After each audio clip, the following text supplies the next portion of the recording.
नमस्कार। दिन भर की बड़ी खबरों में आपका स्वागत है। मैं हूं शिवानी। आज की खबरों में बात होगी चौतरफा फंसे ज्ञानेश कुमार, दोनों सदनों में चुनाव आयुक्त को हटाने का नोटिस जारी की, और एलपीजी सिलेंडर पर बढ़ी मोदी सरकार की मुसीबत, पूरी दुनिया में बन रहा मजाक की। वहीं बिहार में नई सरकार के गठन का फॉर्मूला तैयार, निशांत को थमाया झुंझुना, बवाल मचना तय की। साथ ही कांसेराम पर राहुल ने यूपी में मार ली बाजी, और खबर के अंत में बात होगी अमेरिकी सैनिकों पर ईरान का टूटा कहर, रूस चीन आए साथ, बौखलाए ट्रंप की। इसी के साथ आज दिन भर की सभी बड़ी और प्रमुख खबरों को जानेंगे विस्तार से। उससे पहले एक नजर सुर्खियों पर। सरकार बोली पेट्रोल डीजल की कमी नहीं, एलपीजी पर चिंता का विषय, रोजाना 7.5 लाख सिलेंडर बुक हो रहे।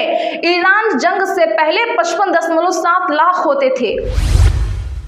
राज्यसभा वोटिंग, एनडीए विधायकों की सम्राट चौधरी की आवास पर बैठक, सभी एमएलए को 14 मार्च को मिलेगा प्रशिक्षण, 5 सीट जीतने की तैयार की रणनीति।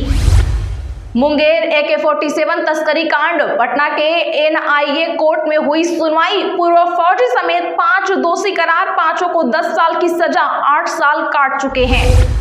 झारखंड विधानसभा बजट सत्र का आज 13वां दिन, एलपीजी किल्लत को लेकर सत्ता पक्ष का प्रदर्शन, कहा देश में गैस उपलब्ध कराना होगा। केरल विधानसभा चुनाव के लिए आपने 22 उम्मीदवारों की पहली सूची की जारी। अमेरिका ने H-1B वीजा देने की प्रक्रिया में किया बदलाव, अब सैलरी के आधार पर होगा चयन। 1 अप्रैल से नया फॉर्म I-129 होगा लागू। हरियाणा राज्यसभा चुनाव से पहले कांग्रेस विधायक सीक्रेट जगह शिफ्ट, शिमला जाने की चर्चा तेज, 6 एमएलए नहीं गए, हुड्डा बोले मुझे नहीं पता कहां गए। एलपीजी संकट, पंजाब में सिलेंडर लेकर भागते दिख रहे हैं लोग, ब्लैक में कमर्शियल सिलेंडर 4000 रुपए का बिक रहा। सरकार बोली रोजाना 76 लाख बुकिंग आ रही है।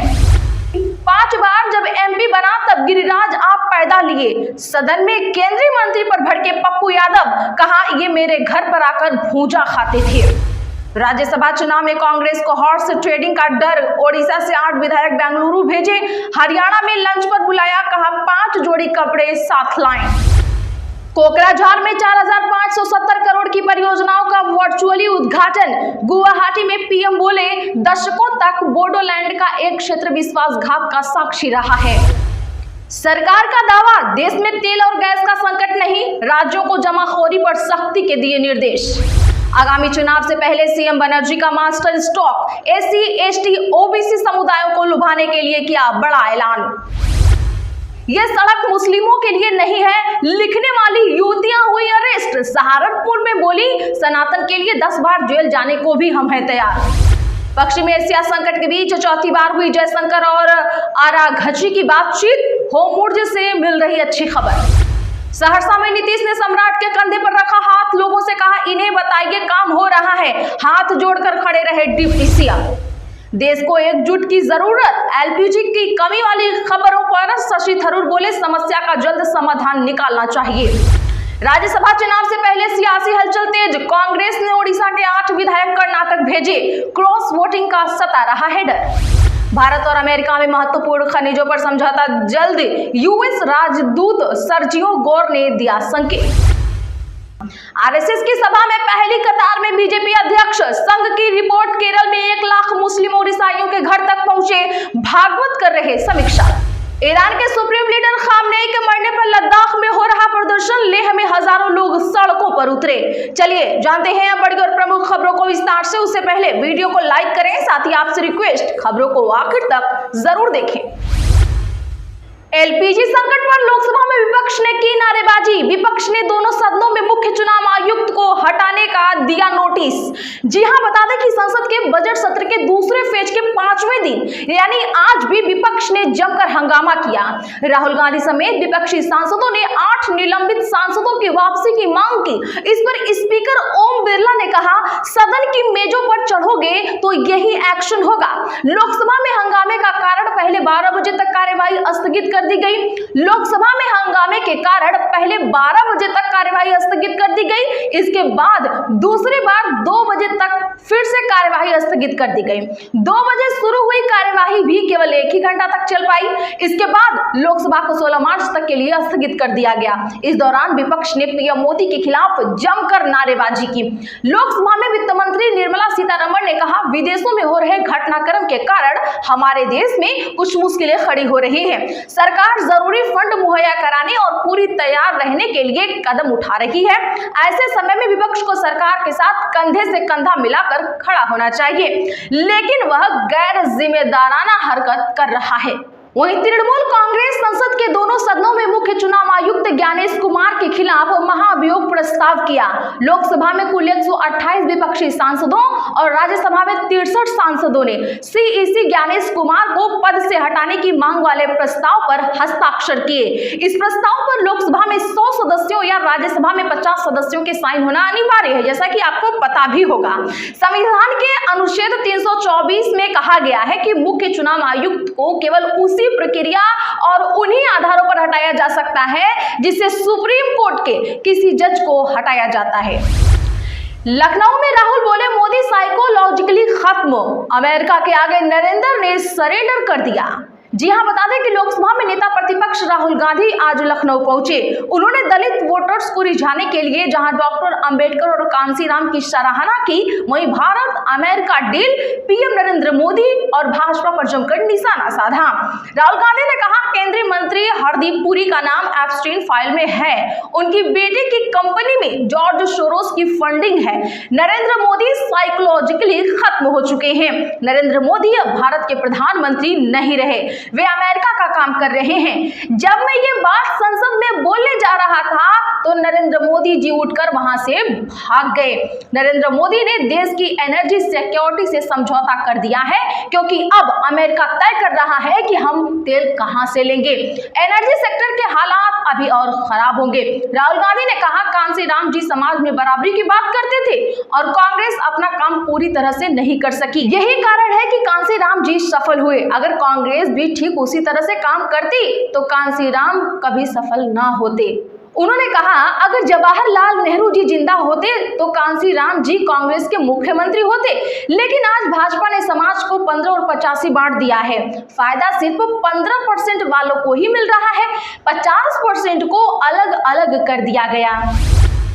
बिहार में नई सरकार के गठन का फॉर्मूला तैयार, नीतीश के इस्तीफे के बाद निशांत बनेंगे उप मुख्यमंत्री। जी हां, बिहार में नई सरकार के गठन का फॉर्मूला तय कर लिया गया है। फॉर्मूले के मुताबिक सीएम नीतीश कुमार 8 या 9 अप्रैल को मुख्यमंत्री पद और विधान परिषद की सदस्यता से इस्तीफा देने वाले हैं। इसके तत्काल बाद नई सरकार का गठन किया जाएगा।